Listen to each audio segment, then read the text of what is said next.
Y quiero invitarle a que usted abra su Biblia en el libro de Apocalipsis. Apocalipsis. Y vamos a estar trabajando este espectacular libro que gracias a Dios lo tenemos en nuestras manos. Sí, obviamente la concepción general del libro es que es difícil o es oscuro, ¿cierto? O es impenetrable, o es místico, o es demasiado simbólico. No podemos negar la realidad, el libro tiene una forma de haber sido escrito que sí alude a imágenes, pero aquí viene el punto importante. Primero, Dios lo dio. Todo lo que Dios da ya es ¿qué? Importante. 2, su título, el título del libro precisamente apunta a lo contrario de cómo la gente lo concibe. Porque el libro de Apocalipsis no se llama el libro de los misterios.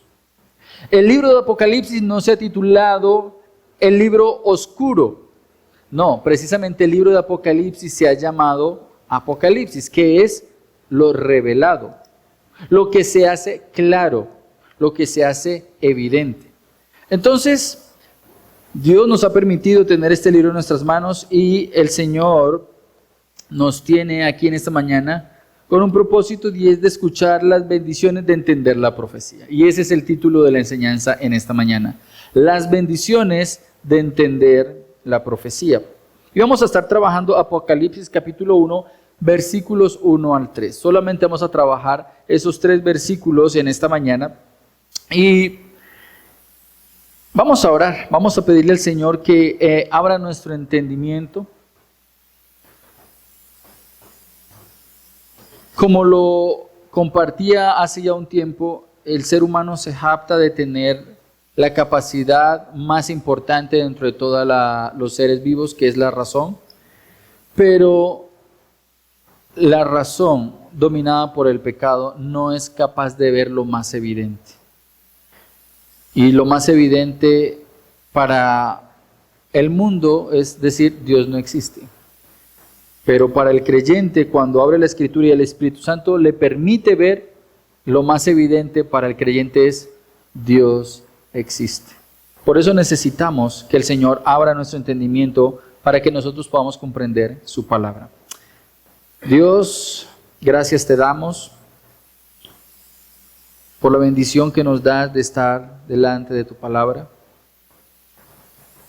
Te pedimos que abra nuestros ojos, abra nuestro corazón, Señor. Permítenos comprender la riqueza de la sabiduría que están escondidas en Cristo Jesús. Permite, Señor, que nosotros podamos anhelar, comprender tu verdad. Y que podamos apropiarnos de las bendiciones que hay en leer, escuchar y obedecer tu palabra. Te lo pedimos en el nombre de Cristo Jesús. Amén. Obviamente, como les digo, vamos a iniciar un estudio acerca del libro de Apocalipsis. Pero el libro de Apocalipsis no es algo distinto a lo que ya hemos estudiado en el resto de las Escrituras. El libro de Apocalipsis es digámoslo así, la conclusión de lo que se inicia en el libro de Génesis. En el libro de Génesis tenemos los orígenes de todas las cosas. En Apocalipsis tenemos la finalidad de todas las cosas. Y cuando digo finalidad no estoy hablando de cómo terminan las cosas, sino todas las cosas cumpliendo el propósito por el cual fueron creadas. En el libro de Génesis encontramos el origen del hombre. En el libro de Apocalipsis tenemos el propósito último del ser humano. En el libro de Génesis encontramos el origen del pecado. En el libro de Apocalipsis encontramos la destrucción del pecado. En el capítulo 5 de 4 y 5 de Génesis encontramos la aparición de la muerte en la humanidad por causa del pecado. En el libro de Apocalipsis encontramos la muerte de la muerte. Y así sucesivamente encontramos muchos paralelos donde en el libro de Génesis se encuentran los orígenes de todo y en el libro de Apocalipsis encontramos el final de todo. Pero hay algo importante. Tanto el libro de Génesis como el libro de Apocalipsis son la revelación de Jesucristo.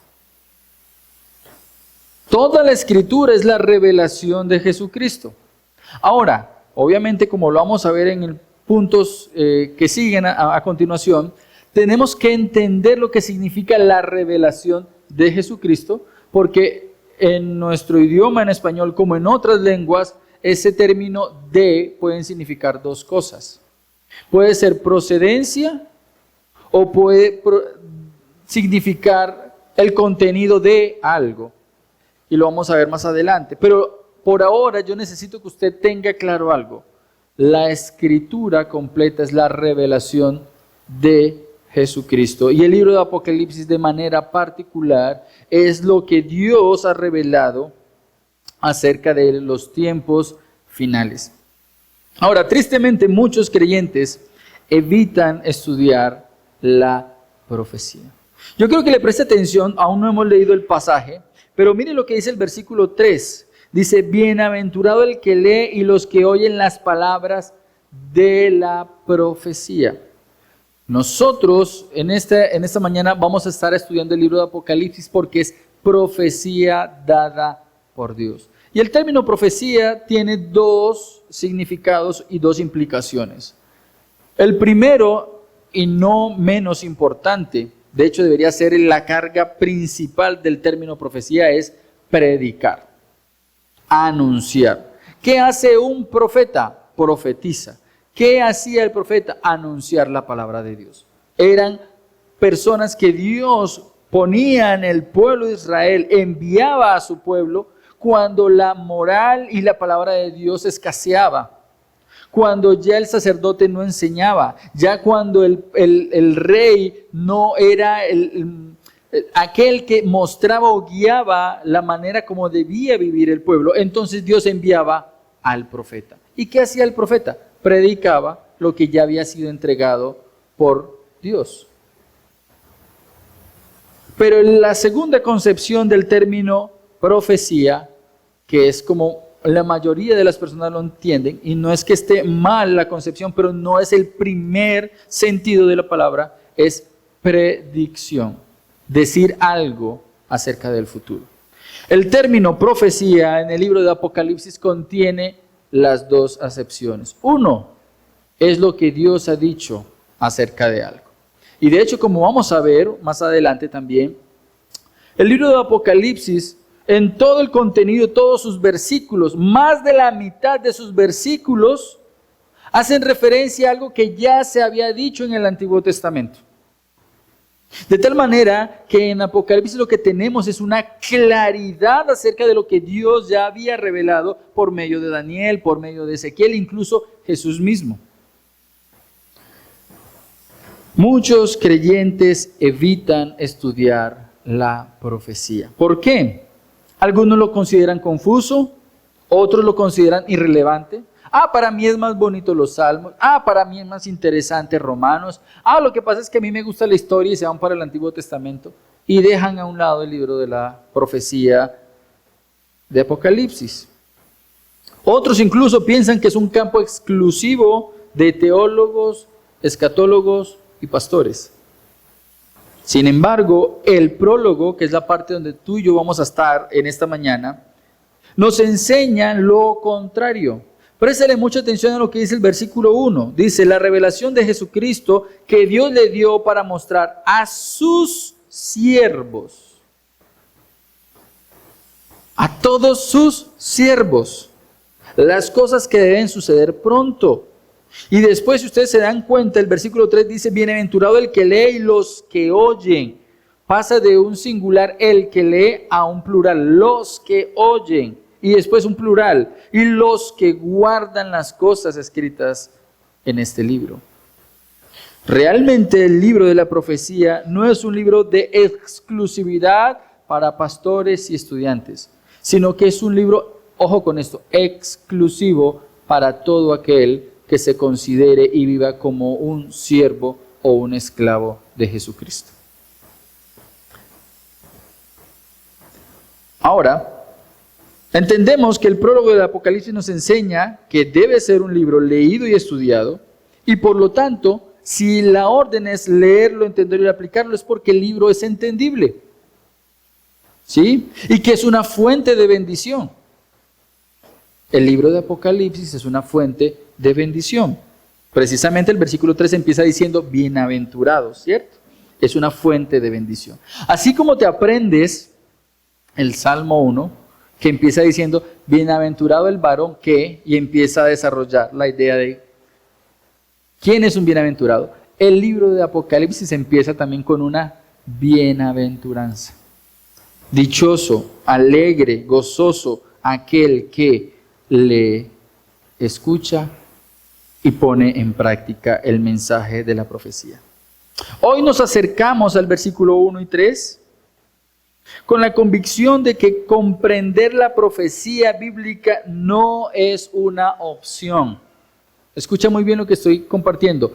Entender el libro de Apocalipsis para los cristianos no es opcional, sino que es vital y es edificante para la vida del cristiano. Cuando decimos vital, la vitalidad, estamos dando a entender que es aquello que impregna de fuerza y motivación a algo o a alguien. Cuando tú lees y entiendes y pones en práctica el libro de Apocalipsis, te estás llenando de motivos y de fuerzas para continuar en tu fe como creyente. Entonces no es una opción. ¿Por qué muchas veces nos vemos sin motivación en la vida cristiana? Una posible razón es que no has leído y no has comprendido el libro de Apocalipsis. ¿Por qué muchas veces en ciertas circunstancias vemos que el mundo como que va en contravía con nosotros y nos desinflamos?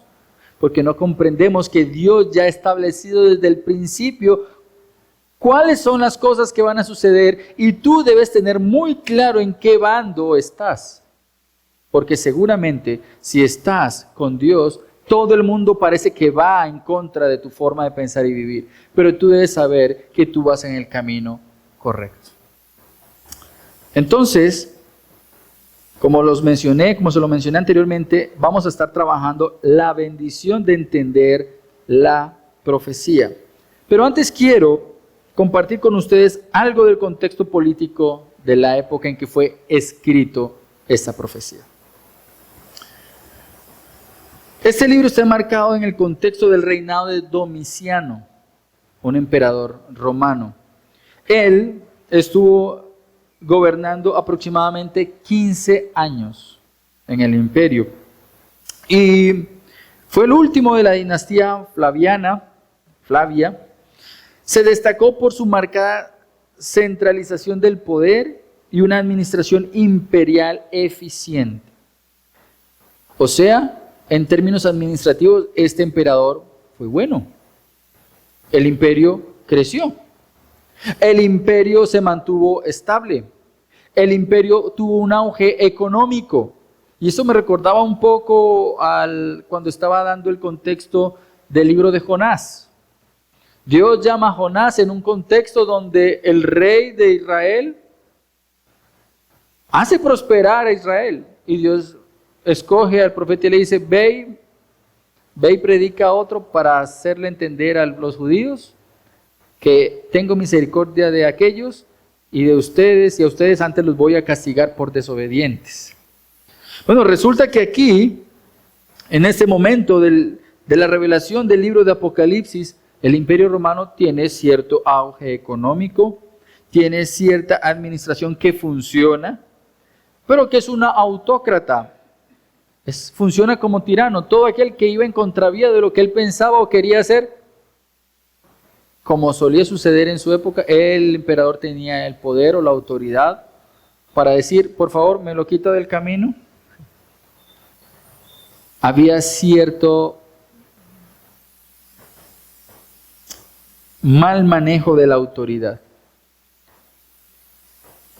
porque era un hombre caprichoso.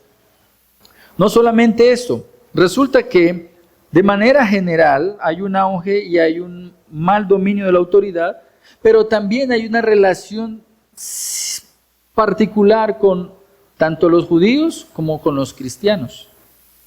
Y resulta que anterior a Domiciano, el emperador que estaba había administrado ciertas regiones y en su momento destruyeron a Jerusalén en el año 70 y a todos los judíos del imperio les impusieron por el hecho de ser judíos un impuesto. Bueno, este impuesto se continúa cobrando en tiempos de Domiciano, y no solamente esto, sino que aunque no tiene una persecución clara y evidente contra los judíos y contra los cristianos, sí había forzado un poco la idea de que todo aquel que se considerara ateo o impío fuera juzgado e incluso, si era necesario, pagara con la muerte. Y hay que entender la idea de ateísmo en la antigüedad, porque el ateísmo de la antigüedad no es el mismo ateísmo que nosotros tenemos hoy. En la antigüedad el ateo era aquel que no comulgaba con varias deidades. Hoy lo entendemos distinto. Hoy el ateo es el que no promueve ni está de acuerdo con la idea de una deidad. Pero en la antigüedad, el simple hecho de decir que tú adorabas a un solo Dios te consideraba una persona atea.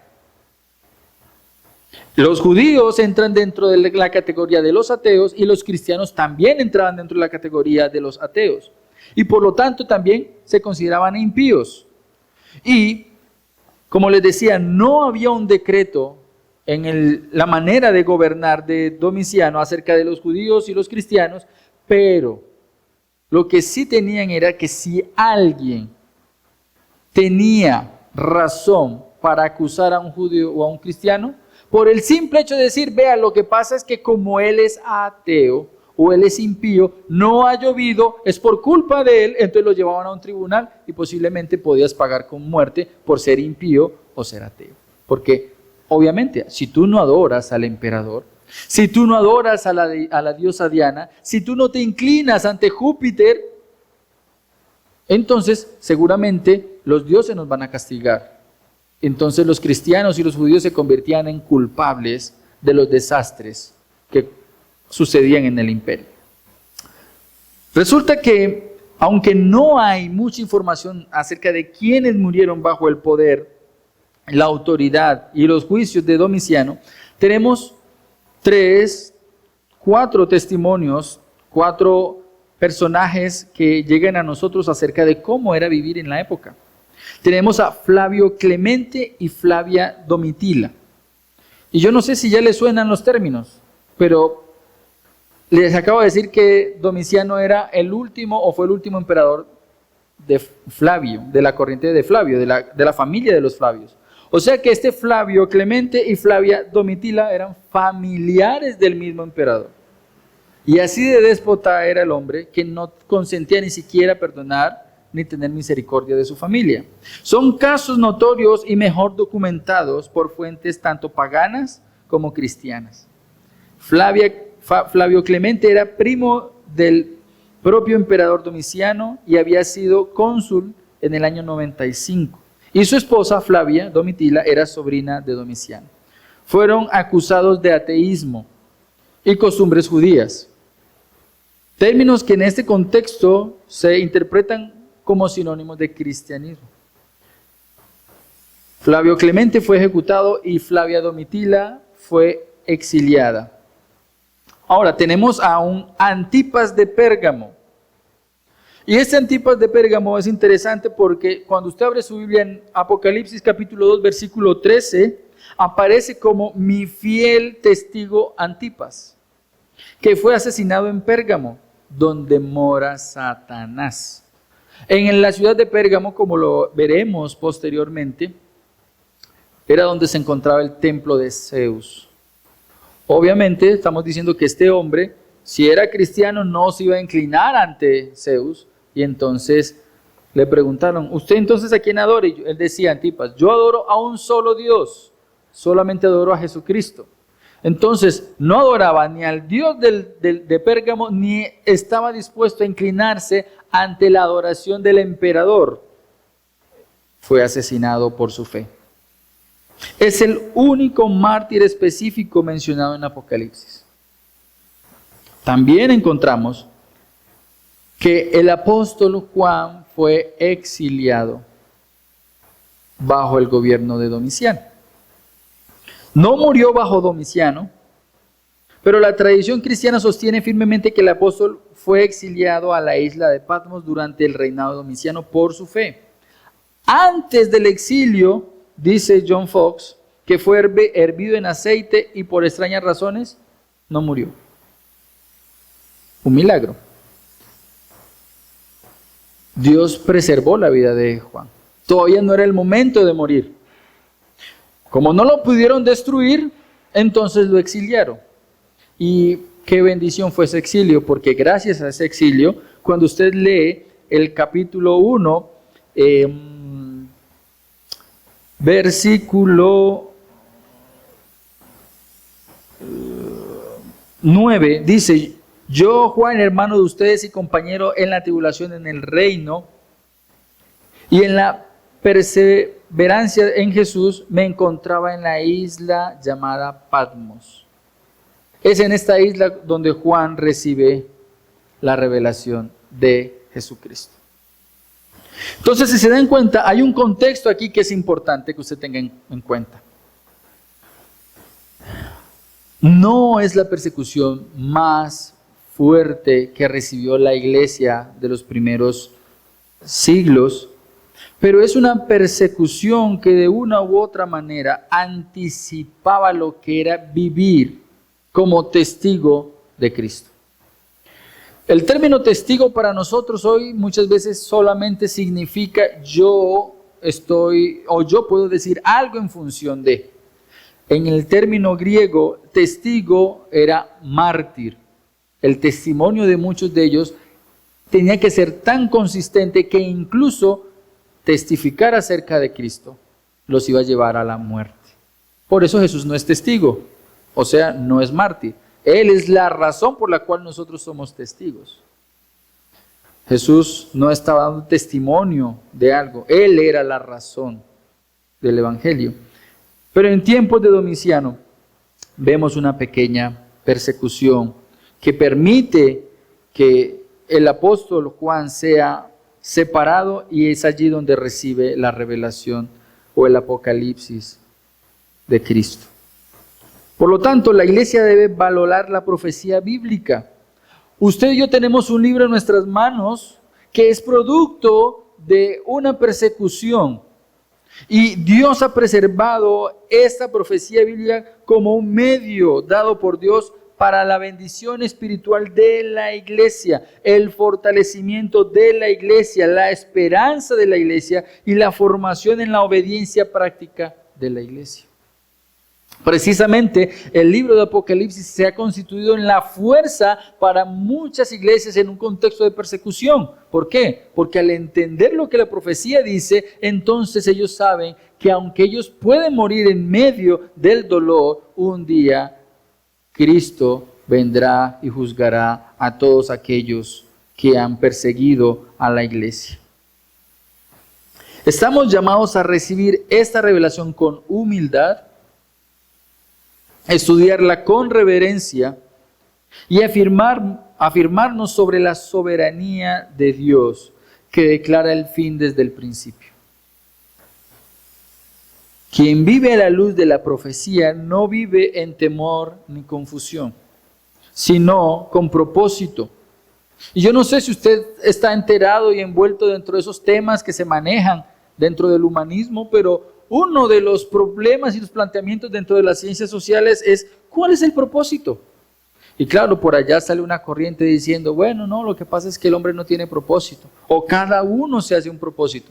El libro de Apocalipsis nos dice que Dios nos creó con un propósito, y por eso el libro de Apocalipsis dice cuál es el fin de todas las cosas según el propósito por el que hayas vivido. ¿Para quién vives?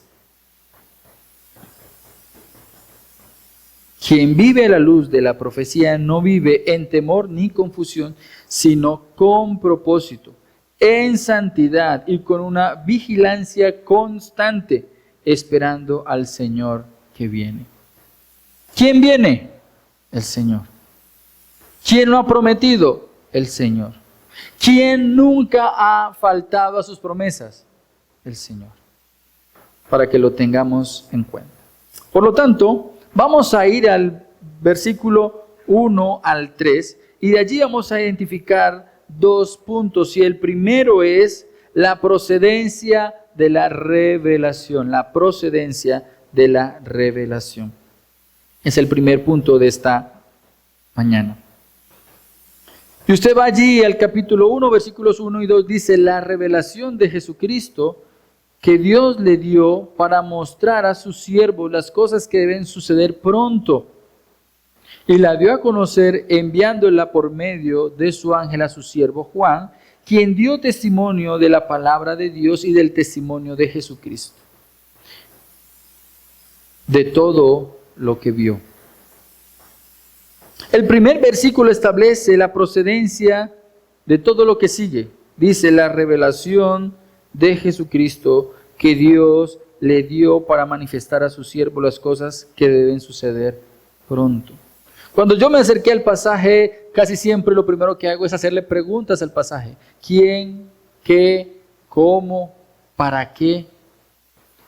De tal manera que cuando usted le hace esas preguntas a ese prólogo del libro, para usted es claro lo que está diciendo. ¿Qué dice el texto? El texto dice que este libro es la revelación de Jesucristo, la revelación de Jesucristo. Y por eso debemos entender que esta revelación es celestial, no una revelación humana. Si hay algo que tiene el libro de Apocalipsis, el Apocalipsis de Juan, que es realmente el Apocalipsis de Jesucristo, es que es totalmente distinto a todos los libros que se meten dentro del género apocalíptico. De hecho, solamente por causa del estudio del libro de Apocalipsis que tenemos en nuestras manos, es que muchas personas empezaron a buscar y a indagar qué otra literatura antigua, judía o griega se parecían a este libro. Y empezaron a encontrar que estaba el Apocalipsis del uno, el Apocalipsis judío de no sé quién, y empezaron a salir varios libros que, entre comillas, se manifestaban como un libro de una revelación, pero no se parece en nada al libro de Apocalipsis por una idea muy básica. Toda la escritura tiene un propósito, y es bendecir a aquel que lo lee. Y el único libro que tiene implícito bendiciones para los que lo leen es el libro del Apocalipsis de Cristo. El resto de Apocalipsis, paganos, judíos, Apocalipsis griegos y filosóficos, no tienen promesas de bendición. El único libro que promete bendición para el que lo lee es el Apocalipsis de Jesucristo. Por lo tanto, podemos comprender que es una revelación celestial.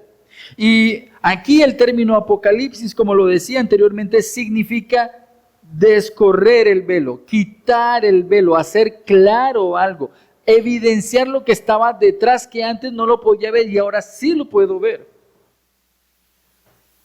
Poner al descubierto, dice Carballosa.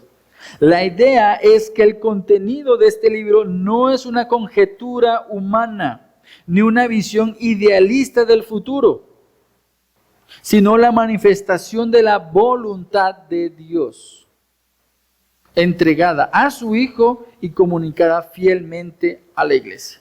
Y lo primero que usted debe entender aquí es que hay una cadena de información, desde su origen, de dónde sale el origen del mensaje, hasta el lugar de llegada.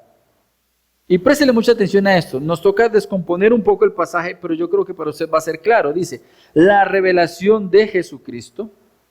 Ese término de no es que habla acerca de Jesucristo aquí. Obviamente, todo el libro de Apocalipsis nos habla de Cristo, pero este de aquí no es que me está hablando de Cristo, sino que es Cristo el que está revelando el mensaje.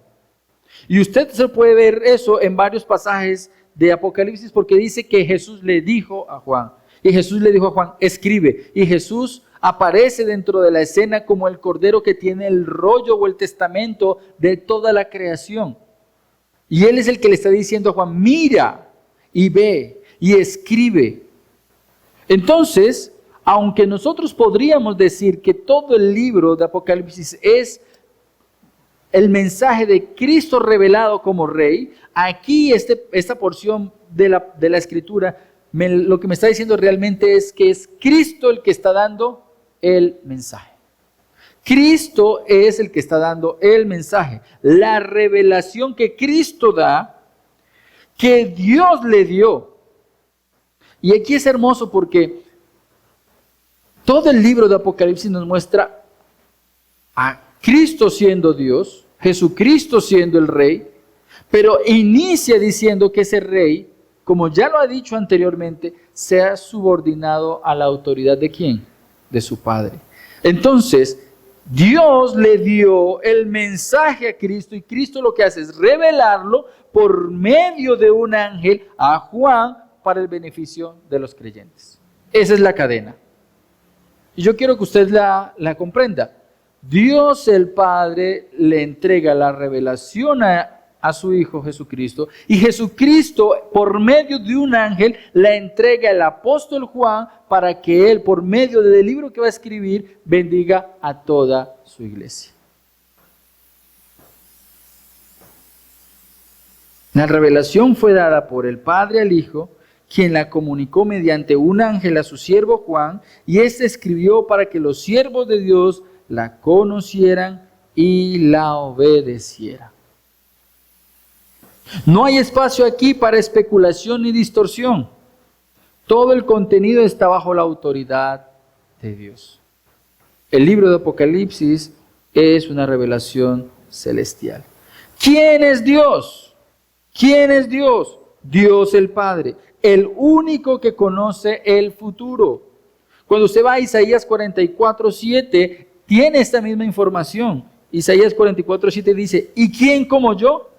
Yo lo proclamé y lo declaré. Sí, que en orden lo relate ante mí, desde que establecí la antigua nación, que les anuncien las cosas venideras y lo que va a acontecer. Isaías 45:21 dice, declaren y presenten su caso. Sí, que deliberen juntos. ¿Quién ha anunciado esto desde la antigüedad y lo ha declarado desde entonces? ¿No soy yo el Señor? No hay más Dios que yo, un Dios justo y salvador. No hay ninguno fuera de mí. Y en Isaías 46, versículos 9 y 10 dice, acuérdense de las cosas antiguas, anteriores y pasadas, porque yo soy Dios y no hay otro. Yo soy Dios y no hay ninguno como yo. ¿Cuál es la característica de este Dios que no hay nadie como Él? Dice el versículo 10, que declaro el fin desde el principio y desde la antigüedad lo que ha sido hecho. Yo digo, mi propósito será establecido y todo lo que quiero realizaré. Ese es el Dios que está hablando aquí en Apocalipsis capítulo 1, versículo 1. Aquel que conoce el final desde el principio. ¿Quién es Jesucristo? ¿Quién es el Jesucristo de la revelación? Bueno, ustedes lo encuentran en Apocalipsis capítulo 1, versículos 17 y 18, para que no tengamos problemas en identificar de quién es esta revelación. Y dice el versículo 17 y 18, cuando lo vi, está hablando Juan, caí como muerto a sus pies, y él puso su mano derecha sobre mí diciendo, no temas, yo soy el primero y el último, el que vive y que estuve muerto. ¿Quién estuvo muerto y que vive? Pero ahora estoy vivo por los siglos de los siglos y tengo las llaves de la muerte y del Hades. Escribe pues las cosas que has visto y las que son y las que han de suceder después de estas. Cristo Jesús, aquel que el mundo rechaza, aquel que el mundo quiere ignorar, aquel de quien el apóstol Pedro dijo era la piedra desechada. Este es Jesucristo. Ahora, cuando ustedes ven el versículo 1, dice que Dios, dándole la revelación a su Hijo, este Hijo utiliza un ángel para comunicar la verdad y la profecía a Juan. ¿Quién es este ángel? El texto no nos dice quién es este ángel. No vamos a conjeturar cuál es el nombre del ángel. Lo único que debemos saber es que Dios tiene muchos ángeles a su servicio. Muchos. Si Cristo hubiese querido, hubiese utilizado un burro. Y en ese momento ese burro se constituye en un ángel, un mensajero. Pero aquí el pasaje nos dice que utilizó a un ángel. Los ángeles son espíritus ministradores enviados para servir a favor de los que serán herederos de la salvación. Hebreos 1:14. Hubo un ángel en el ministerio de la comunicación de la revelación. Nosotros no adoramos ángeles. Nosotros no le damos orden a los ángeles. Los ángeles, al igual que nosotros, somos siervos delante del trono de Dios. Y aún para que usted tenga en cuenta, aunque nosotros no le damos orden a los ángeles, órdenes, Dios ha puesto a los ángeles para servirnos a nosotros. Pero Él es el que determina cómo nos sirven. Y es algo que usted debe tener presente. ¿Quién es este Juan? Bueno, capítulo 1, versículo 9, el apóstol que había sido exiliado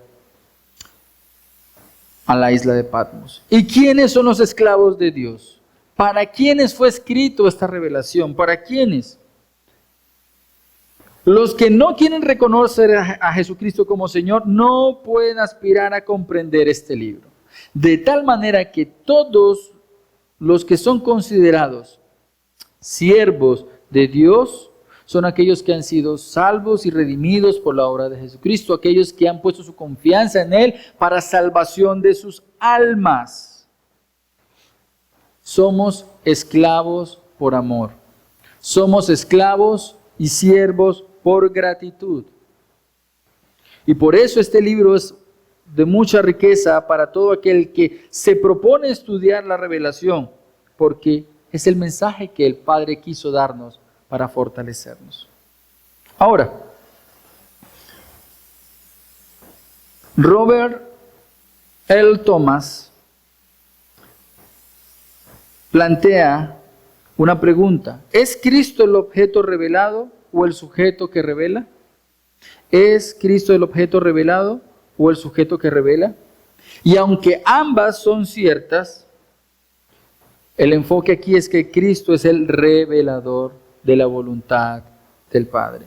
Cristo es el revelador de la voluntad del Padre. Se dirige a las 7 iglesias en los capítulos 2 y 3. Abre el rollo del destino, el capítulo 5, versículos 5 y 7. Revela su contenido. Él abre el contenido del rollo y lo revela. Capítulo 6, versículos 1, 3, 5, 7, 9, 12. Capítulo 8, versículo 1. Su actividad es la de aquel que revela el Apocalipsis. De tal manera que todo el libro de Apocalipsis es el resultado de lo que Cristo quiso mostrar a su iglesia. Él se presenta a las iglesias, abre el rollo, dirige los juicios, derrota al anticristo y reina para siempre.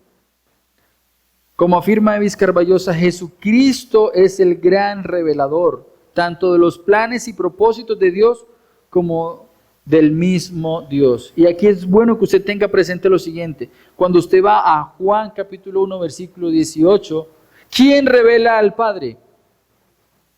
Cristo revela al Padre. Cristo hace manifiesto la realidad de que hay un Dios. Ahora, Apocalipsis aparece ante nosotros porque Cristo nos presenta la verdad del plan de Dios. Y no de manera velada, sino desvelada. Abre el camino. Eso no es simplemente un libro sobre eventos futuros. Es un libro sobre Jesucristo reinando y revelando. ¿Amas a Cristo? Lee el libro de Apocalipsis para que veas a Cristo en todo su esplendor y gloria. Pero seguidamente vemos un inminente cumplimiento de la profecía. Hay un inminente cumplimiento de la profecía. Cualquier otro libro de la Biblia, por ejemplo, los libros históricos, tú los puedes estudiar y sacas principios y vives a la luz de estos principios, pero no tienen un carácter de importancia inminente. ¿Por qué? Porque los libros históricos son historia. Nos muestran cómo Dios obró, nos muestran cómo Dios proveyó, cómo Dios juzgó a muchos de ellos. Pero el libro de Apocalipsis es importante porque tiene un carácter de un mensaje de algo que va a suceder y que tiene una característica, y es que va a suceder pronto. Mira lo que dice, versículo 2. Él la dio a conocer enviándola por medio de su ángel a su siervo Juan, quien dio testimonio de las palabras de Dios y el testimonio de Jesucristo, de todo lo que vio. Y antes, el versículo 1 dice, lo dio a su siervo las cosas que deben suceder, deben suceder pronto. Y aquí hay un elemento importante. Preste la atención a el término deben. Tiene un carácter de necesidad. Tienen que suceder.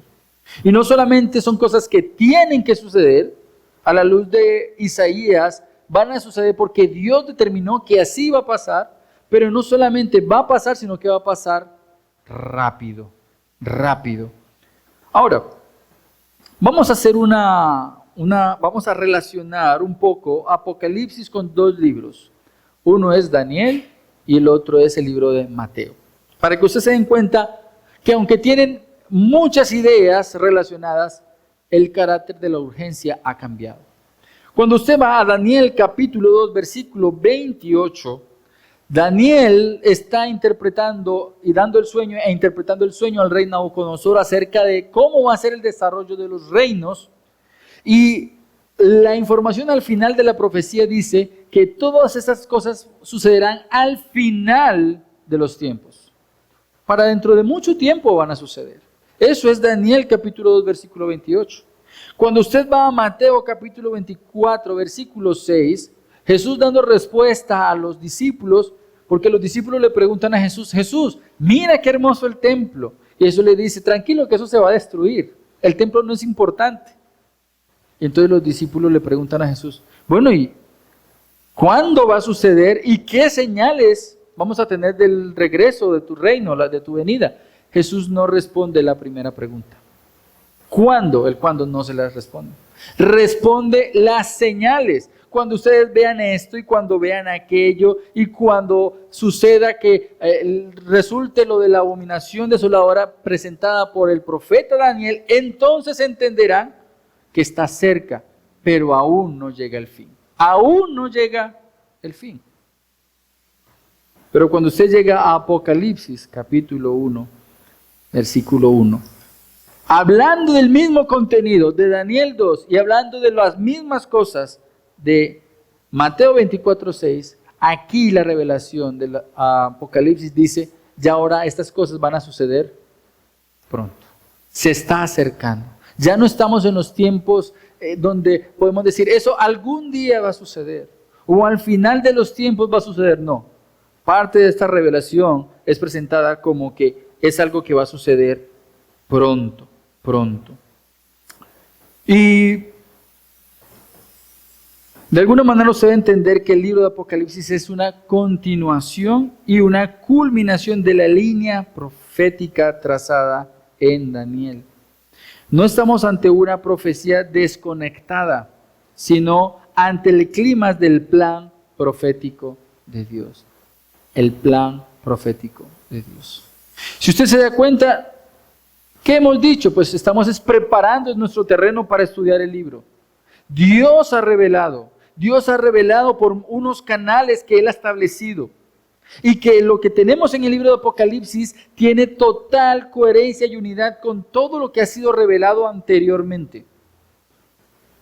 Pero no solamente es información, sino que es bendición. Y ese es nuestro segundo punto. Bendición. Nuestro segundo punto es la bendición de la revelación. Versículo 3. Versículo 3.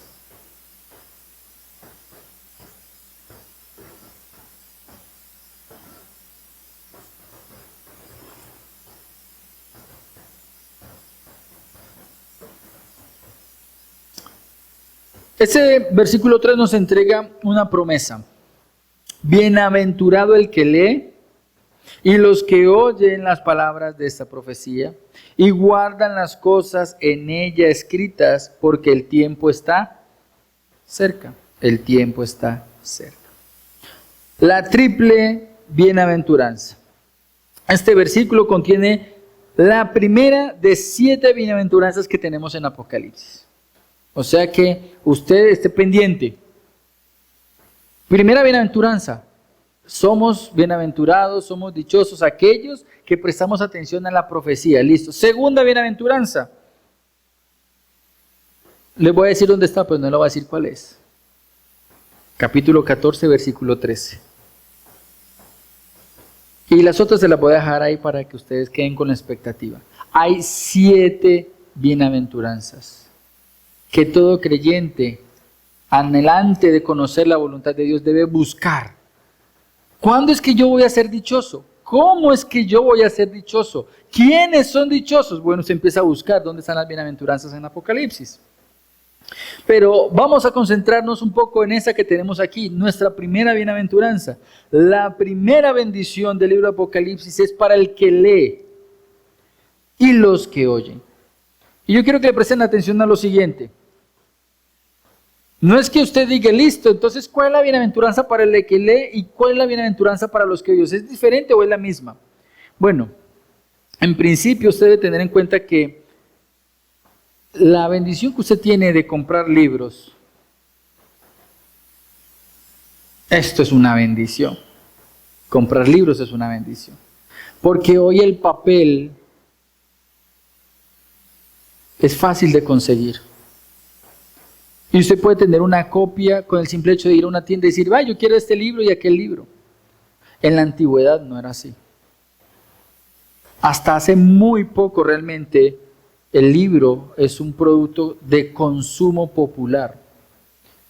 En el tiempo de la iglesia primitiva, tener un libro por iglesia era un lujo. Algunas incluso tenían que prescindir de que el que leía no leía, sino que recitaba de memoria. Y debían tener mucho cuidado de memorizar muy bien para no entrar a decir algo que no estaba en la carta original. Lo que encontramos aquí entonces, en principio, son 2 ideas básicas. Primero, el que lee y los que oyen están practicando la comunión alrededor de la verdad. Como lo que yo estoy haciendo en esta mañana. Yo estoy aquí parado comunicándoles a ustedes. No son todos comunicándonos, sino yo estoy aquí comunicándole a ustedes lo que la Escritura dice y ustedes escuchan.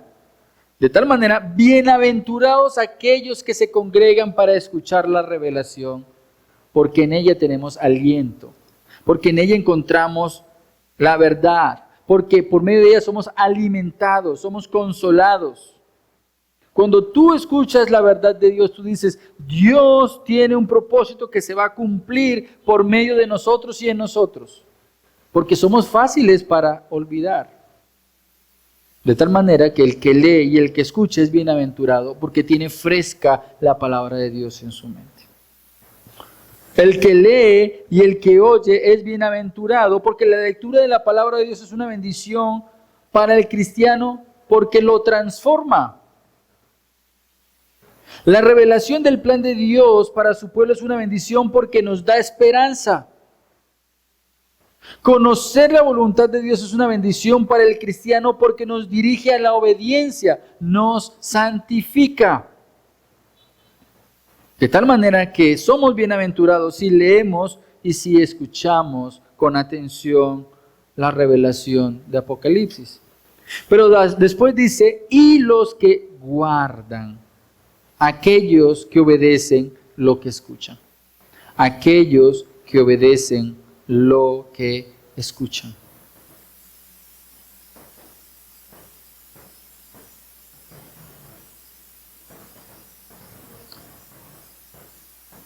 Qué bendición sería que todos aquellos que escuchan son los mismos que guardan. Qué bendición es saber que tú y yo podemos ser parte de un cuerpo en el cual nos unimos bajo el principio de adorar a Dios y escuchar la palabra de Dios con un propósito: ser transformados por medio de la palabra de Dios. Lastimosamente, muchos de nosotros nos congregamos por tradición, religiosidad, por costumbre.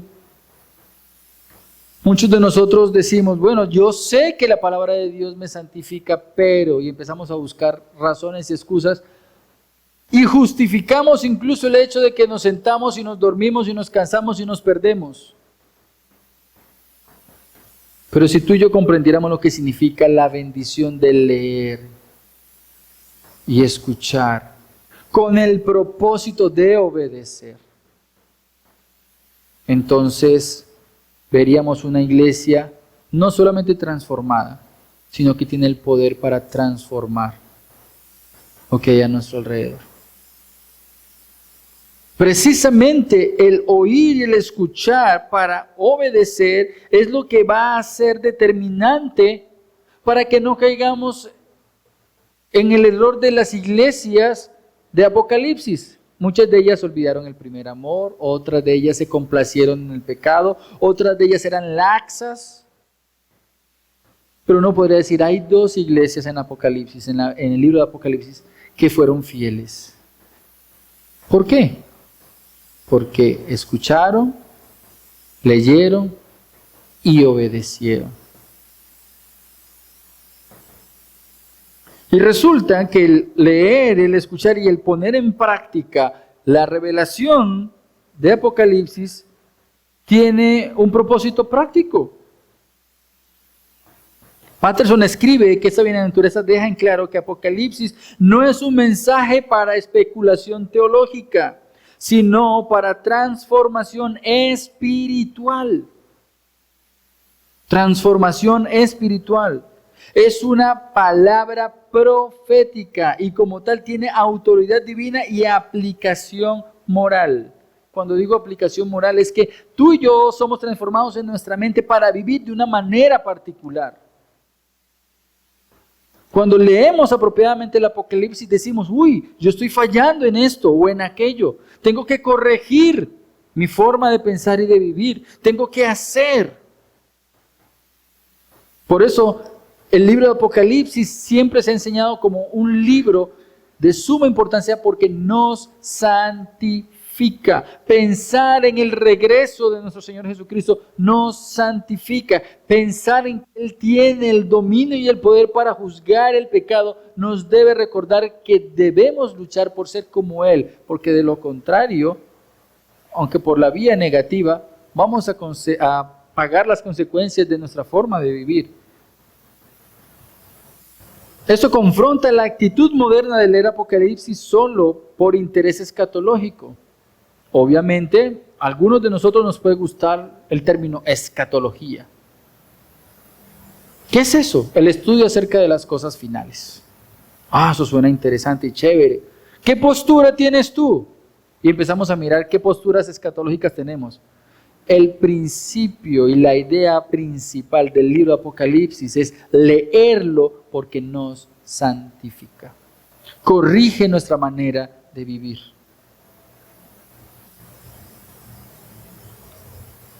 Pero en última instancia, el libro de Apocalipsis tiene una urgencia espiritual. El versículo 3 termina con la razón de la bendición. ¿Por qué es una bendición? Porque el tiempo está cerca. La palabra griega kairos no se refiere a una hora exacta, sino a un tiempo señalado decisivo. La inminencia del cumplimiento. Como señala Tomás, no se trata de establecer fechas, sino de recordar que la historia se dirige hacia un punto irreversible. Tú y yo vamos directo en nuestra historia a ver cómo Dios cumple su propósito final. Toda la creación va a terminar en un punto, en un clímax en el cual todos los seres humanos se van a arrodillar y van a confesar, Jesucristo es el Señor. Hayan creído en Él o no, le hayan obedecido o no, hayan vivido para su propósito o no. Toda la historia de la humanidad va a ir rumbo al trono de Dios y quieran o no van a tener que confesar a Jesucristo como Señor. No todos lo van a confesar como Salvador, pero todos van a terminar diciendo, Él es Señor. Pero para los creyentes tenemos una convicción y es que estamos en las manos del Salvador. Estamos en las manos del Salvador. El tiempo del fin está a la mano y eso debe producir sobriedad, urgencia y esperanza. Y esperanza. Ahora, si usted se da cuenta, no hemos descifrado el libro de Apocalipsis. Solamente estamos en la introducción. ¿Qué es? Es la revelación. ¿Qué beneficio tiene estudiarlo? Pues somos dichosos, bienaventurados. Quiero compartirles 4 aplicaciones solamente de esos 3 versículos. 4 aplicaciones de esos 3 versículos. 1. Estudiar la profecía es amar a Cristo. Estudiar la profecía es amar a Cristo. El Apocalipsis revela a Jesús como soberano, juez, redentor y rey. Si amas su venida, amas este libro. Si amas a Jesús, amas este libro. Segunda aplicación, obedecer la profecía es vivir con propósito. Obedecer la profecía es vivir con propósito. No basta con entender los sellos, las trompetas, las copas, los caballos. Dios nos llama a vivir de manera santa, perseverante y vigilante. Tercero, esperar el cumplimiento es vivir con urgencia. Esperar el cumplimiento es vivir con urgencia. El tiempo está cerca, no es un dato cronológico, sino un llamado espiritual. Vive preparado. Algo que nos caracteriza como iglesia es que nosotros no estamos esperando la tribulación, sino simplemente aguardamos el día en que de un momento a otro nos llama a su presencia y ya estamos con Él. Su venida es inminente. De tal manera que el libro de Apocalipsis nos llama a estar preparados. A estar preparados. Cuarta aplicación. El Apocalipsis fue escrito, escucha muy bien eso, que eso es muy complejo de entender. Es de las cosas más difíciles de comprender. El Apocalipsis fue escrito para ti. No para mí. Para ti. Ahora dímelo a mí para yo entenderlo también. ¿El Apocalipsis fue escrito para quién? Eso. El Apocalipsis fue escrito para ti. No para escatólogos solamente, sino para los siervos del Señor, para aquellos que con gratitud sirven al Señor. Si tú amas a Cristo y eres su siervo, este mensaje es para ti. Dios no nos ha dejado en tinieblas, nos ha dado una revelación. Esa revelación es clara, esa revelación es gloriosa y es bendita. Esta revelación no es para ser ignorada, no es para ser temida, es para ser abrazada con gozo, para ser leída con reverencia y obedecida con fidelidad. Ser abrazada con gozo, ser leída con reverencia y ser obedecida con fidelidad. La bendición está disponible para que la leas, la escuches y la guardes.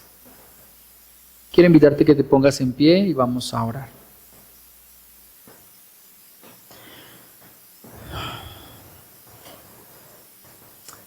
Señor, gracias te damos.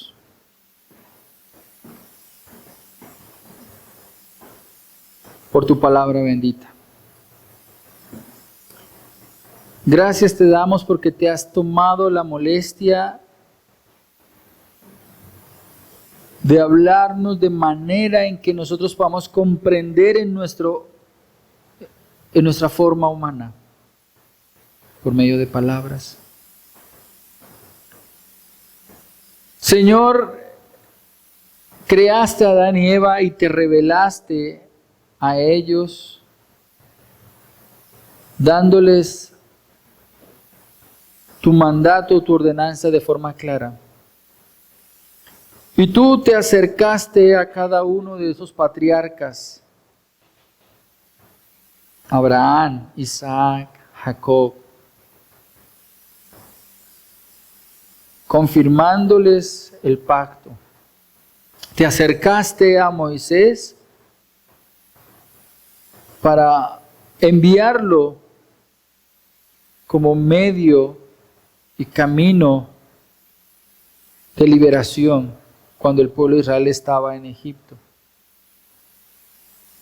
Y seguidamente te has revelado una y otra vez a tu pueblo. El libro de Hebreos nos dice que la última revelación de Dios ha sido Jesucristo. Y el último libro escrito y que es de bendición para la iglesia es el libro de Apocalipsis. Y no es más que la reiterada intención de comunicarte con tu pueblo. Gracias te damos, Señor, por tu revelación, tu palabra. Permite, Señor, que tu palabra sea útil en nuestra vida. Por medio de ella nos enseñas, nos corriges, nos exhortas, nos animas. Y de manera especial, Señor, permítenos encontrar la riqueza de saber que Cristo nos habla por medio del libro de Apocalipsis y nos muestra el esplendor de la gloria y la majestad del poder del Señor al que nosotros adoramos. Te lo pedimos, Padre, en el nombre de Cristo Jesús. Amén.